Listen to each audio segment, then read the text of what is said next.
பால் பாலபாஸ்கரன் கொடுக்கும் சிலுவையின் செய்தியை கேட்டுக்கொண்டிருக்கும் சகோதர சகோதரிகளையும் நண்பர்களையும் இச்செய்தி மூலமாக சந்திப்பதில் பெரும் மகிழ்ச்சி அடைகிறோம். தாம் ஒருவரே ஞானமுள்ளவருமாயிருக்கிற தேவனுக்கு இயேசு கிறிஸ்துவின் மூலமாக என்றென்றைக்கும் மகிமையும் கனமும் உண்டாவதாக.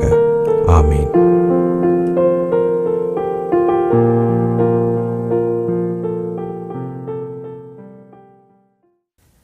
நான் பால் பாலபாஸ்கரன். நான் ஒரு இவாஞ்சலிஸ்ட்.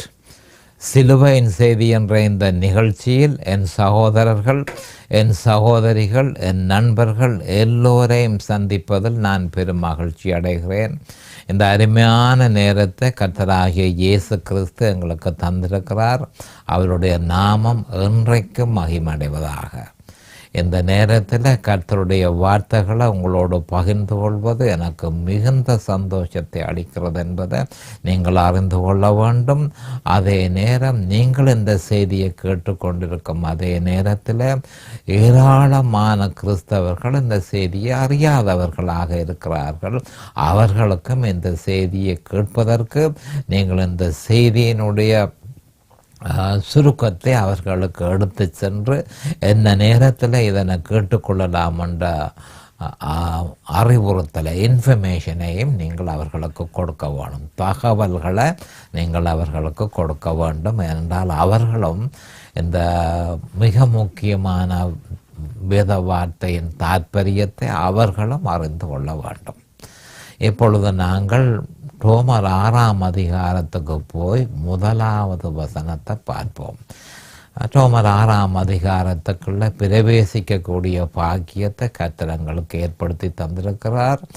மனுஷன் அறிய வேண்டியது 3 விஷயம். ரட்சிக்கப்பட்ட பிறகு மனுஷனுக்கு 3 விதமான வெளிப்பாடு தேவனால கொடுக்கப்பட வேண்டும். முதலாவது, அந்த பாவம் என்றால் என்ன என்றதனுடைய அந்த பாவம் என்றால் என்ன என்றதன் முக்கியத்தை அவன் தெளிவாக அறிந்து கொள்ள வேண்டும். ஏனென்று சொன்னால் அதுதான் மனுஷ குலத்தினுடைய பிரச்சனை. அப்போ அந்த பிரச்சனையை முதல் அறிந்தால்தான் அந்த பிரச்சனைக்கு தேவன் என்ன தீர்வு கொடுத்திருக்கிறார் என்று மனுஷன் தேட முடியும். அப்போ 2வது வெளிப்பாடாக மனுஷன் சிலுவையை பற்றி அறிந்து கொள்ள வேண்டும். 3வதாக இந்த சிலுவையின் செய்தியை அவன் அறிந்து சிலுவையின் செய்திக்குள்ள நிலைத்திருக்கும் பொழுது அவனில் பரிசுத்த ஆவியானவர் எப்படி செயல்படுகிறார் என்ற வெளிப்பாட்டையும் அவன் பெற்றுக்கொள்ள வேணும். இதுதான் மனுஷன் பெற்றுக்கொள்ள வேண்டிய மிக முக்கியமான வெளிப்பாடு. நாம் இப்பொழுது ரோமர் 6:1 போவோம். ஆகையால் என்ன சொல்லுவோம்? கிருபை பெருகும் படிக்கு பாவத்திலே நிலைநிற்கலாம் என்று சொல்லுவோமா? கூடாதே. மறுபடியும் திருப்பி வாசிக்கிறேன். ஆகையால் என்ன சொல்லுவோம்? கிருபை பெருகும்படிக்கு பாவத்திலே நிலைநிற்கலாம் என்று சொல்லுவோமா? கூடாதே. திருப்பி இதை மூலப்பாசை ஆகிய கிரேக்க மொழியில் எப்படி சொல்லப்பட்டிருக்கிறதோ அதே மாதிரி இதனை மொழிபெயர்க்கிறது எனக்கு அவசியமாக இருக்கிறது. ஏனென்று சொன்னால் அதை அறியாவிட்டால் அதில் ஒரு பிரயோசனமும் இல்லை. ஆகையால் என்ன சொல்லுவோம்?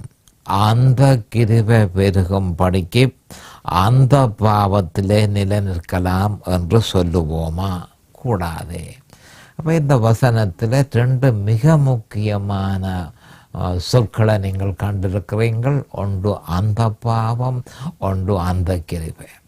அந்த கிருபை, அந்த பாவம், இந்த 2ம் உங்களுடைய மனதுக்குள்ள ஸ்ட்ராங்காக உங்களுடைய இருதயத்தில் பதிந்திருக்க வேணும். ரோமர் 6ஆம் அதிகாரத்தில் முழுக்க அதை பற்றி தான் சொல்லப்பட்டிருக்கிறது என்பதை நாம் அறிந்து கொள்ள வேண்டும்.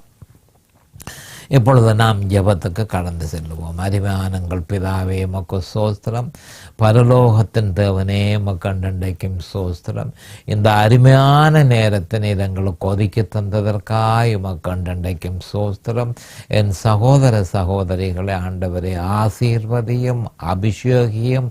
உம்முடைய வேத வார்த்தைகளை அறிந்து கொள்ளக்கூடிய பாக்கியத்தை அவர்களுக்கு கொடுத்தருளும்.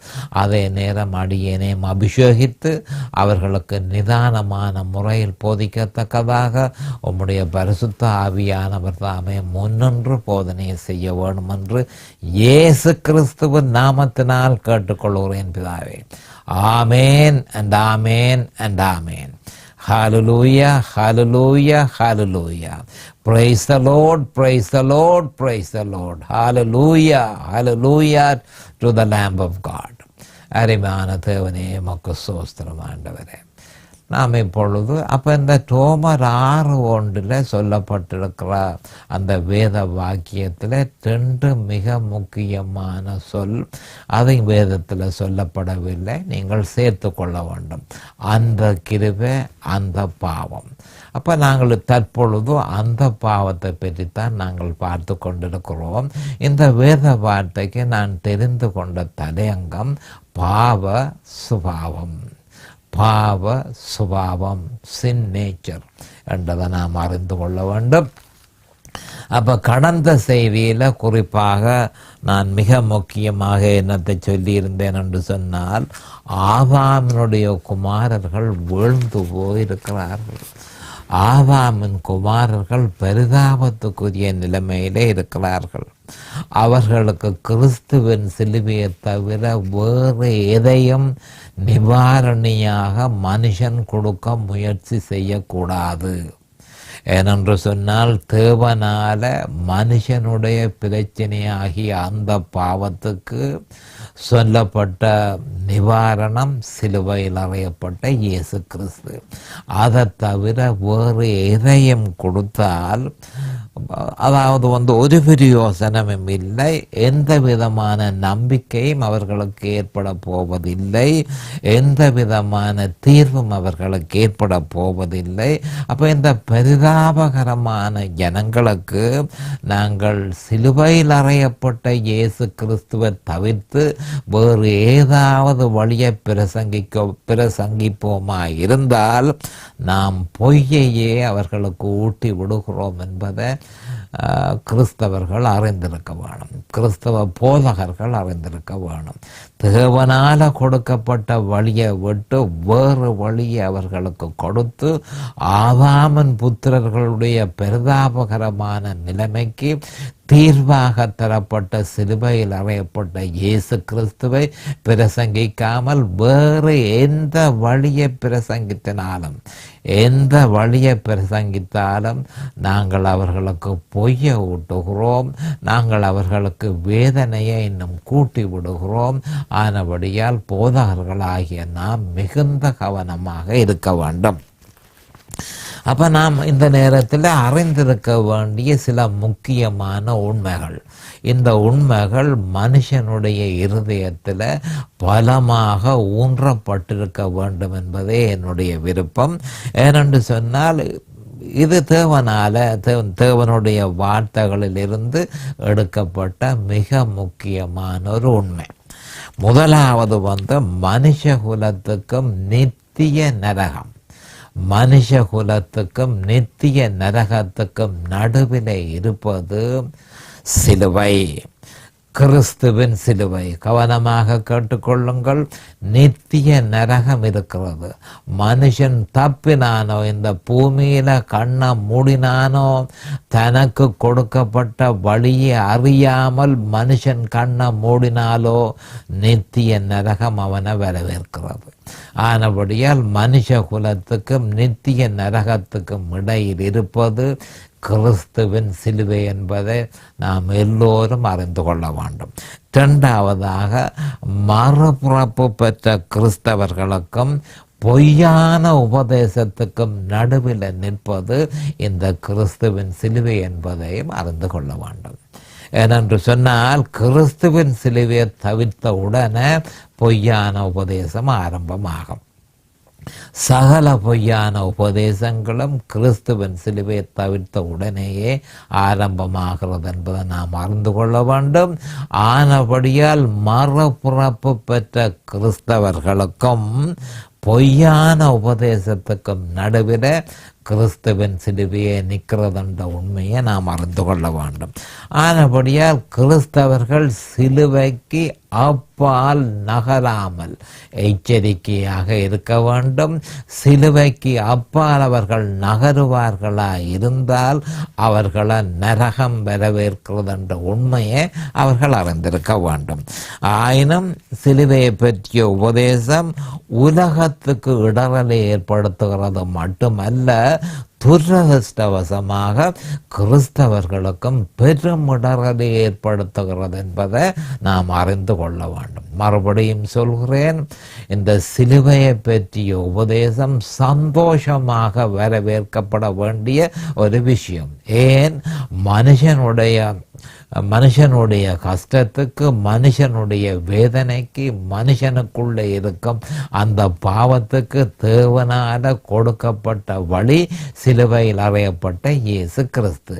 அப்போ அந்த வழியை சந்தோஷமாக, சகை போல சந்தோஷமாக ஏற்றுக்கொள்ள வேண்டிய நேரத்தில் ஏராளமான உலகம் இதனை அறியாதபடியினால் எனக்கு இது வேண்டாம் என்று சொல்லி அவர்கள் மிகவும் திட சங்கல்பமாக இருக்கிறார்கள்.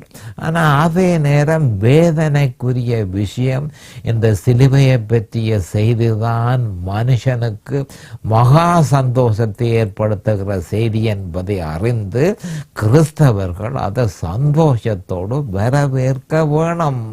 ஆனால் துரதிர்ஷ்டவசமாக ஏராளமான எண்ணிக்கைக்கு அடங்காத கிறிஸ்தவர்கள் சிலுவையின் செய்தியை முழுதுமாக நிராகரிக்கிறார்கள் என்பதை மிகுந்த வேதனையோடு சொல்ல வேண்டியதாக இருக்கிறது. ஆனபடியால் அவர்களுக்கு இது இடரலாய் இருக்கிறது. சிலுவையை பற்றிய செய்தி அவர்களுக்கு இடரலாக இருக்கிறது. பவுல் அப்போஸ்தலருடைய காலத்திலேயே இந்த இடரல் இருந்தது, இப்பவும் அதே இடரல் இருக்கிறது என்பதை நாம் அறிந்து கொள்ள வேணும். பவுல் அப்போஸ்தலர் கலாத்தியர் 5:11 இந்த இடரலை பற்றி குறிப்பாக சொல்லியிருக்கிறார். சகோதரரே, யாருக்கு சொல்லுகிறார்?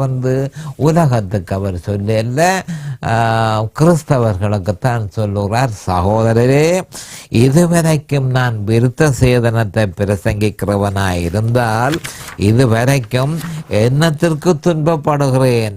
அப்படியானால் சிலுவையை பற்றி வரும் இடரல் ஒளிந்திருக்குமே.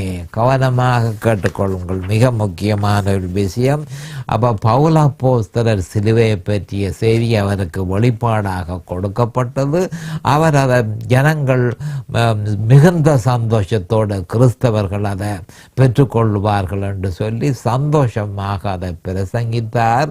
ஆனால் அவருடைய எதிர்பார்ப்புக்கு முழுதும் எதிர்மாறாகவே பலத்த எதிர்ப்பு கிளம்பினதை அவர் அறிந்து கொண்டார். அப்போ அது பற்றி அவர் சொல்லும் பொழுது கலாத்தியர் 5:11 சகோதரரே, இதுவரைக்கும் நான் விருத்த சேதனத்தை பிரசங்கிக்கிறவனாய் இருந்தால் இதுவரைக்கும் என்னத்திற்கு துன்பப்படுகிறேன்? அப்படியானால் சிலுவையை பற்றி வரும் இடரல் ஒளிந்திருக்குமே. அப்போ சிலுவையின் செய்தியை கேட்டவுடன் ஒரு இடரல் வந்திருக்குது. அப்போ பவுல் அப்போஸ்தலர் சொல்லுகிறார், தனக்கு துன்பம் ஏற்பட்டிருக்குது, ஏராளமான துன்பம் பல்வேறு வழிகளால் கிறிஸ்தவர்கள் என்று சொல்லப்படுபவர்களால் பவுல் அப்போஸ்தலர் அந்த பிரசங்கத்தை செய்ய விடாமல் பல்வேறு விதமான தடைகளை கிறிஸ்தவர்கள் மேற்கொண்டார்கள். ஆனால் நான் விருத்த சேதனத்தை பற்றி பிரசங்கித்தால் இந்த பிரச்சனை ஒன்றும் எனக்கு வந்திருக்காது. அவர் சொல்லுகிறது என்ன? நான் பிரமாணத்தை போதித்தனாயிருந்தால் ஜனங்கள் சந்தோஷமாக அதனை ஏற்றுக்கொள்வார்கள். உங்களுக்கு பிரமாணம் வேண்டாம், பிரமாணம் எல்லாம் முழுதுமாக கர்த்தராகிய இயேசு கிறிஸ்துவினால சிலுவையில் செய்யப்பட்டிருக்கிறபடியினால் அவரை விசுவாசிக்கும் ஒவ்வொருவனும் பிரமாணத்தை ஏற்கனவே செய்து முடித்திருக்கிறான். ஆனபடியால் பிரமாணம் உங்களுக்கு தேவையில்லை, கர்த்தராகிய இயேசு கிறிஸ்துவையும் அவர் சிலுவையில் செய்து முடித்ததையும் நீங்கள் விசுவாசிங்கள் என்று நான் அவர்களுக்கு பிரசங்கிக்கும் பொழுது அவர்கள் எனக்கு மகா துன்பத்தை ஏற்படுத்துகிறார்கள். அப்ப சிலுவையை பற்றிய இடறல், இதுதான் சிலுவையை பற்றிய இடறல் என்பதை நாம் அறிந்திருக்க வேண்டும். இதனை பற்றி பார்ப்போம். சிலுவையை பற்றிய செய்தி அல்லாத வேறு எந்த விதமான செய்தியும் ஒரு விதமான துன்பத்தையும் ஏற்படுத்தாது என்பதை நாம் தெளிவாக அறிந்து கொள்ள வேண்டும். சிலுவையை பற்றிய செய்தி அல்லாத வேறு எந்த விதமான ஒரு செய்தியும் துன்பத்தை பிரசங்கிக்கிற அந்த போதகருக்கு எந்த விதமான துன்பத்தையும் ஏற்படுத்தாது என்பதை நாம் தெளிவாக அறிந்திருக்க வேணும். ஆனால் சிலுவையை பற்றிய செய்தியை போதித்தால் நிச்சயமாக அந்த துன்பம் வரும் என்றதை நாம் அறிந்து கொள்ளணும். அப்போ ஏன் அப்படி துன்பம் வருகுதுன்னு சொல்லி சில கிறிஸ்தவர்கள் கேட்பார்கள். அதுக்கு சகோதரமாக பொருத்தமான காரணம் நிச்சயமாக உண்டு. ஏனென்று சொன்னால் சிலுவையிலேயே சாத்தான் முற்றும் முழுதுமாக தோற்கடிக்கப்பட்டான். முழுதுமாக தோற்கடிக்கப்பட்டு மனுஷனிடத்தில் இருந்து அவன் அபகரித்தது எல்லாத்தையும் நம்முடைய ஆண்டவராகிய இயேசு கிறிஸ்து அவனிடத்தில் இருந்து முழுதுமாக எல்லாவற்றையும் திருப்பி பெற்றிருக்கிறார். நமக்கு எல்லோருக்கும் அவரை விசுவாசிக்கிற எல்லோருக்கும் அதனை கொடுப்பதற்காக எல்லாவற்றையும் சாத்தானிடத்தில் இருந்தும் அவனுடைய கூட்டத்தில் இருந்தும் முழுதுமாக பறிமுதல் செய்யப்பட்டது. சாத்தானும் அவனுடைய கூட்டமும் முழுதுமாக தோற்கடிக்கப்பட்டது. அப்ப இந்த தோற்கடிக்கப்பட்ட செய்தியை மனுஷன் அறியக்கூடாது என்பதற்காக இந்த கிறிஸ்தவர்களை சாத்தான் அவர்களை ஏவி இந்த செய்திக்கு எதிராக பாரதூரமான எதிர்ப்பை அந்த காலம் தொடக்கம் இப்பொழுதும் இந்த நிமிடம் வரையும் எதிர்ப்பை அவன் தெரிவித்துக் கொண்டிருக்கிறான் என்பதை நாம் ஒவ்வொருத்தரும் தெளிவாக அறிய வேண்டும். ஒரே ஒரு காரணம், சிலுவையில சாத்தான் முழுதுமாக தோற்கடிக்கப்பட்டதன் நிமித்தம் மனுஷ குலத்தை சிறைப்படுத்துவதற்கு அவனுக்கு எந்தவித அதிகாரமும் இல்லை என்ற தகவலை மனுஷன் அறியக்கூடாது என்பதில் அவன் மிகுந்த கரிசனை கொண்டவனாக இருக்கிறான். ஆனபடியால் கிறிஸ்தவர்கள் ஏவி சாத்தானுக்கு இடம் கொடுக்கிற கிறிஸ்தவர்கள் ஏராளமாக இருக்கிறார்கள். சிலுவையின் செய்தியை அறியவில்லையா இருந்தால் நிச்சயமாக பேதுரு மாதிரி சிலுவையின் செய்தியை அறியாவிட்டால் நிச்சயமாக சாத்தானுடைய துன்புறுத்தல், சாத்தானுடைய ஆபரேஷன், கொடுமைப்படுத்துதலுக்கு ஏராளமான கிறிஸ்தவர்கள் அதற்குள் அகப்பட்டு போயிருக்கிறபடியினால் அவர்களை பாவித்து சிலுவையின் செய்தியை பிரசங்கிக்கிற போதகருக்கு எதிராக தாங்க முடியாத வேதனையை ஏற்படுத்துகிறான் என்ற உண்மையை நாம் தெளிவாக அறிந்து கொள்ள வேண்டும். அப்படியானால் சிலுவையை பற்றிய இடரல் ஒளிந்திருக்குமே. அப்ப சிலுவையை பற்றிய செய்தி உலகத்துக்கு இடரல் அடைய பண்ணது, அநேகமான கிறிஸ்தவர்களுக்கும் இடரல் அடைய பண்ணுதுன்றதை நாம் அறிந்து கொள்ள வேண்டும். அப்ப போதகர் ரட்சிப்புக்கும் ஜெயம் கொண்ட கிறிஸ்தவ வாழ்க்கைக்கும் சிலுவையில் அறையப்பட்ட இயேசு கிறிஸ்துவை பற்றிய செய்தியை பிரசங்கிக்காமல் விட்டால் எதிர்ப்பும் அவருக்கு போதகருக்கு கிடையாது, துன்பமும் போதகருக்கு கிடையாது.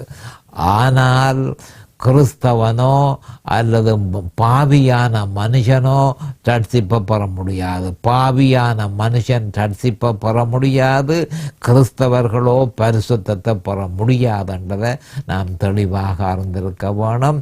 அப்போ பாவியான மனுஷன் ரட்சிக்கப்படுகிறதற்கு சிலுவையின் செய்தி அவசியம்.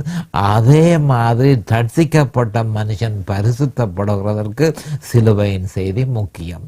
அப்போ அதை பிரசங்கிக்காமல் விட்டால் போதகருக்கு ஒரு துன்பமும் வேதனையும் ஏற்படாது.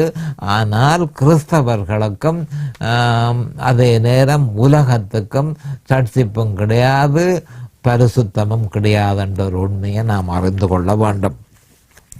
ஆனப்ப என்ன காரணத்துக்காக இந்த கிறிஸ்துவின் சிலுவை இடரலாக இருக்கிறது என்பதை நாங்கள் கொஞ்சம் விவரமாக பார்ப்போம். ஏனென்று சொன்னால் இந்த சிலுவையை பற்றிய செய்தி மனுஷனுக்கு இடரலை ஏற்படுத்துறதற்கு காரணம், அதாவது மனுஷனை அவன் பாவி என்று சொல்லி இந்த சிலுவையின் செய்தி அவனை சுட்டி காட்டுகிறது. மனுஷனை சீரழிந்த பாவி என்றதை சிலுவையின் செய்தி சுட்டி காட்டுகிறது. இது மனுஷனுக்கு இடரலை ஏற்படுத்துகிறது. அதே நேரம் தேவன் எவ்வளவோ நல்லவர் என்பதை சுட்டி காட்டுகிறது. பாவியான இந்த மனுஷனுக்கு ஒரு வழியும் இல்லாமல் இருக்கும் பொழுது தேவனே தன்னுடைய சிங்காசனத்தை விட்டு மனுஷனாக இறங்கி வந்து இந்த மனுஷனுக்காக தன்னுடைய ஜீவனை கொடுப்பாரா இருந்தால் அவரை போல நல்லவர் எங்கே உண்டு என்று சொல்லி ஒரு மனுஷன் சிந்திக்க வேணும். அப்போ தேவனை சிலுவையின் செய்தி தேவனை நல்லவர் என்று சுட்டி காட்டுகிறது. சிலுவையின் செய்தி மனுஷனை பாவி என்று சுட்டி காட்டுகிறது. அப்போ அது நாங்கள் அறிய வேண்டிய விஷயம். அதே நேரம் அடுத்த முக்கியமான விஷயம் என்ன மாதிரி என்றால், பாவியான மனுஷனுடைய முயற்சிகள் எல்லாவற்றையும் பாவியான மனுஷன் தன்னை ரட்சிக்கிறதற்கு பல்வேறு விதமான முயற்சிகளை தன்னுடைய சொந்த பலத்தினாலும் தன்னுடைய கட்டித்தனத்தினாலும் தன்னுடைய ஆற்றலினாலும் பல்வேறு விதமான முயற்சிகளை ஒவ்வொரு நாளும் அவன் எடுக்கிறான். அந்த வழிகளால் ஒரு பிரயோசனமும் இல்லை என்பதை சிலுவையில் அறையப்பட்ட இயேசு கிறிஸ்துவை பற்றிய செய்தி நிரூபிக்கிறது. அப்போ இது மனுஷனுக்கு அவ்வளவு விருப்பமாக இருக்க போறதில்லை. மனுஷன் பாவியாக இருக்கிறான் என்பதை சிலுவையின் செய்தி சுட்டி காட்டுகிறது. அடுத்ததாக தேவன் எவ்வளவு நல்லவர் என்பதை சிலுவையின் செய்தி சுட்டி காட்டுகிறது. மூன்றாவதாக மனுஷனுடைய முயற்சிகள், மனுஷன் தன்னை ரட்சிக்கிறதற்கு எடுக்கும் சகல முயற்சிகளிலும் ஒருவித பிரயோசனமும் இல்லை என்பதை சிலுவையின் செய்தி சுட்டி காட்டுகிறது. அது மட்டுமல்ல, கிறிஸ்தவர்களுக்கும் சிலுவையின் செய்தி சுட்டி காட்டுகிறது. என்ன மாதிரி என்று சொன்னால், இந்த செய்தியை அறியாமல் மனுஷன் ஜெயம் கொண்ட கிறிஸ்தவ வாழ்க்கைக்கு தேவனால கொடுக்கப்பட்ட அந்த வழி, அதுதான் சிலுவையின் செய்தி. அந்த செய்தியை அறியாமல் கிறிஸ்தவர்கள் தங்களை தாங்கள் பரிசுத்தப்படுத்துவதற்கு எடுக்கிற சகல முயற்சிகளையும் சிலுவையின் செய்தி பிரயோசனமற்றதாக்குகிறது. அப்போ அந்த சிலுவை சுய நீதியையும் நம்முடைய நற்கிரியைகளையும் நம்முடைய மத திட்டங்களையும் வெறுமையாக்குகிறது. அதாவது கிறிஸ்தவர்கள் எடுக்கிற மத திட்டங்கள், அவர்களுடைய நீதிகள், சுய நீதிகள் எல்லாத்தையும் வெறுமையாக்குறது சிலுவையின் செய்தி. அப்போ தப்பான எண்ணங்கள் எல்லாவற்றையும் அகற்றி, அப்போ மனுஷனிடத்தில் மனுஷா உன்னுடைய வேலைகள், உன்னுடைய மத நடவடிக்கைகள், உன்னுடைய கட்டித்தனங்கள் ஒன்றிலும் ஒருவித பிரயோசனமும் இல்லை என்பதை அவனுக்கு சிலுவையின் செய்தி சுட்டி காட்டி, கிறிஸ்துவின் சிலுவையே உனக்கு இருக்கிற ஒரே ஒரு பதில் என்பதை தெளிவாக சுட்டி காட்டுகிறது. அதுவே மீட்புக்கு ஒரே வழி என்பதை சுட்டி காட்டுகிறது. மனுஷனுடைய மத முயற்சிகளையும் வீண் பிரயத்தனங்களையும் அந்த சிலுவை சுட்டி காட்டுகிறது. அதனை மனுஷன் அவ்வளவாக ரசிக்க போகிறதில்லை. மனுஷனுடைய முயற்சிகளினாலே ஒரு பிரயோசனமும் இல்லை என்று சிலுவையின் செய்தி சுட்டி காட்டுவதை மனுஷன் அவ்வளவாய் சந்தோஷமாக ஏற்றுக்கொள்ளவே மாட்டான். இதன் நிமித்தமே இடர்கள் ஏற்படுத்துகிறது. இதனை போதிக்கிற போதகருக்கு எதிராக கிறிஸ்தவர்களும் உலகமும் பல்வேறு விதமான துன்பங்களை கொடுக்கிறதற்கு காரணம் என்ன? சிலுவையின் செய்தி மனுஷனுடைய சகல முயற்சிகளும் ஒரு பிரயோசனமும் இல்லை என்பதை சுட்டி காட்டுவதை அவர்கள் விரும்ப மாட்டார்கள், கிறிஸ்தவர்களும் விரும்ப மாட்டார்கள். அது மட்டுமல்ல, உலகத்தாரும் அதனை விரும்ப போறதில்லை. ஆனால் ரோமர் 6ஆம் அதிகாரம் தெளிவாக அழுத்தம் திருத்தமாக மனுஷனுடைய அவலத்துக்கு கிறிஸ்துவின் சிலுவையே ஒரே பதில் என்பதை தெளிவாக கூறியிருக்கிறது. மறுபடியும் சொல்கிறேன், ரோமர் 6ஆம் அதிகாரம் அழுத்தம் திருத்தமாக சொல்லி இருப்பது என்னவென்றால், மனுஷனுடைய அவலத்துக்கு தீர்வு கிறிஸ்துவின் சிலுவையே. இந்த உண்மையை இந்த உண்மை மனுஷனுக்கு மகா இடர்களை ஏற்படுத்துகிறது. ஏன் அப்படி இடர்களை ஏற்படுத்துது என்று சொன்னால் அதற்கு காரணம் இல்லாமல் இல்லை. மனுஷனுடைய முயற்சிகள் எல்லாம் ஒரு பிரயோசனமும் இல்லை என்று சொல்லப்படுவதை அவன் அவ்வளவாக ஏற்றுக்கொள்ள மாட்டான். இதன் நிமித்தமே இடர்கள் ஏற்படுது. இதைத்தான் சிலுவையை பற்றிய இடர்கள் என்று சொல்லப்படுகிறது. கிறிஸ்தவர்களும் அவ்வளவாக கிறிஸ்தவர்கள் இதை கேட்க விரும்புவதில்லை. அப்போ பொதுவாக அநேகமான கிறிஸ்தவர்கள் என்று சொல்ல முடியாத கிறிஸ்தவர்களுடைய பொதுவான அபிப்பிராயம், அந்த செய்தியில் அப்படி என்ன தவறு இருக்குது, வேதத்தில் உள்ளதைத்தானே நீங்கள் சொல்லுகிறேன் என்றால், இந்த மாதிரியான பிரச்சனையை நான் அநேகம் தரம் சந்தித்தபடியினால் உங்களுக்கு சொல்ல விரும்புகிறேன். போதகர்களும் அப்படி ஒன்றும் இல்லையே, இந்த செய்தியில் என்ன பிழை இருக்கு, என்ன தவறு இருக்குது, நீங்கள் வேதத்தில் உள்ளதைத்தானே பிரசங்கிக்கிறீர்கள், வேதத்தில் இல்லாத ஒன்றையும் நீங்கள் பிரசங்கிக்கவில்லையே, அப்போ எப்படி பிரச்சனைகள் வர முடியும் என்று கேட்கிறார்கள். ஆனால் சொற்ப நேரத்துக்குள்ளே அவர்களே பிரச்சனையை ஏற்படுத்துகிறவர்களாக இருக்கிறார்கள். இதை நாம் தெளிவாக அறிந்து கொள்ள வேண்டும். ஏனென்றால் மனுஷனுடைய சொந்த முயற்சிகள், மனுஷனுடைய சொந்த திட்டங்கள், மனுஷனுடைய வழிகள், மனுஷன் மதத்தில் மிகவும் விருப்பம் உள்ளவனாக இருக்கிறான். அந்த மத கிரியைகள் எல்லாவற்றையும் அனுசரிப்பதில் அவன் மிகுந்த சந்தோஷம் அடைகிறான். அப்போ இதன் நிமித்தமே கவனமாக கேட்டுக்கொள்ளுங்கள், மனுஷன் தன்னுடைய சொந்த திட்டங்களையும் அவனுடைய கொள்கைகளையும் அவனுடைய முயற்சிகளையும் மத முயற்சிகளையும் அவனுடைய வழிகளையும் அவன் அனுசரிப்பதில் மிகுந்த சந்தோஷம் அடைகிறான் என்பதை நாம் அறிந்திருக்க வேண்டும். ஏனென்று சொன்னால் இதன் நிமித்தம்தான், மனுஷனுடைய இந்த பலவீனத்தின் நிமித்தம்தான் புரளியான செய்திகள் வந்து கிறிஸ்தவத்துக்குள் நுழைந்திருக்கிறத நாம் காண்கிறோம். ஏராளமான கிறிஸ்தவர்கள் இந்த மகா புரளிகளான செய்திகளின் மூலம் தங்களை தாங்கள் கெடுத்த வண்ணமே இருக்கிறார்கள். அந்த புரளியானது என்ன? நோக்கத்தினால் உந்தப்பட்ட வாழ்க்கை, பர்பஸ் ட்ரிவன் லைஃப். அடுத்தது 12 அரசாங்கம், த கவர்மெண்ட் ஆஃப் 12. அடுத்தது விசுவாச வார்த்தையின் உபதேசம், வேர்ட் ஆஃப் ஃபெய்த் டாக்ட்ரின். இந்த மாதிரியான மத புரளிகள் கிறிஸ்தவத்துக்குள் தாராளமாக நுழைந்து மனுஷனுடைய விசுவாசத்தை சிலுவையில் அறையப்பட்ட இயேசு கிறிஸ்துவிலிருந்து விலக்கி வேறு வழிகளுக்கு அவர்களை வழிநடத்துகிறதன் நிமித்தம் அவர்களுக்குள் செயல்படாமல் இருந்த பாவ சுபாவம் மறுபடியும் செயல்பட்டு தாங்க முடியாத வேதனை கொடுக்கிறது என்பதை கிறிஸ்தவர்கள் அறியாமல் இருக்கிறார்கள். இவையெல்லாம் மத புரளிகளே தவிர அதற்கும் கிறிஸ்துவுக்கும் எந்த சம்பந்தமும் இல்லை. நேரம் சமீபமாகிவிட்டது.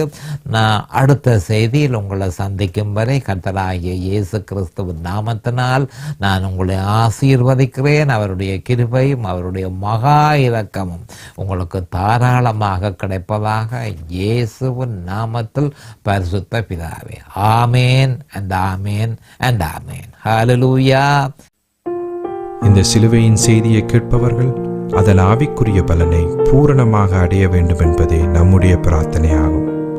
தொலைபேசி மூலம் தொடர்பு கொள்ள விரும்புவோர் 647-465-1224 மூலமும், இமெயில் மூலம் தொடர்பு கொள்ள விரும்புவோர் paulbalabaskaran@gmail.com மூலமும் தொடர்பு கொள்ளலாம்.